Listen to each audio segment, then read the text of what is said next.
మీరు ఎప్పుడైనా వెళ్ళారా? అదేనండి, ఇవాళ మహాశివరాత్రి కదా. ఈ శివరాత్రి సందర్భంగా కృష్ణ స్నానానికి ఎప్పుడైనా పున్నమి ఘాట్‌కి వెళ్ళారా అని అడుగుతున్నా. మేము వెళ్ళాం. మా నాన్నగారు ఇవాళ పున్నమి ఘాట్‌కి తీసుకెళ్లారు. లాస్ట్ ఇయర్ మేము వచ్చినప్పుడు నీళ్లు పై వరకు ఉన్నాయండి. ఇప్పుడు పై దాకా లేవు. చాలా మెట్లన్నీ దిగి కింద దాకా వచ్చాము. ఇక్కడ ఏంటంటే కృష్ణానదిలో ఒక పైప్ లాంటిది వేసి పైకి స్టాండ్ కట్టి నీళ్ళు వదిలారు. అందులోనే అందరూ స్నానం చేయాలి. మీకు వీడియోలో కూడా కనపడుతుంది. లాస్ట్ టైం అయితే పై వరకు నీళ్ళు ఉన్నాయి కాబట్టి అక్కడే నీళ్ళల్లో మునిగి స్నానం చేశాము.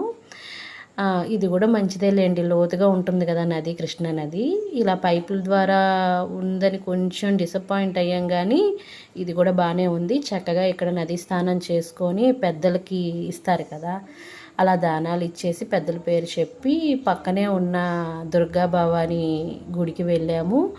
ఆ పక్కనే శివాలయం కూడా చాలా బాగుందండి. అందరూ ఇలా పైపుల్లో స్నానాలు చేసి ఇలా దానాలు ఇచ్చుకుంటారు.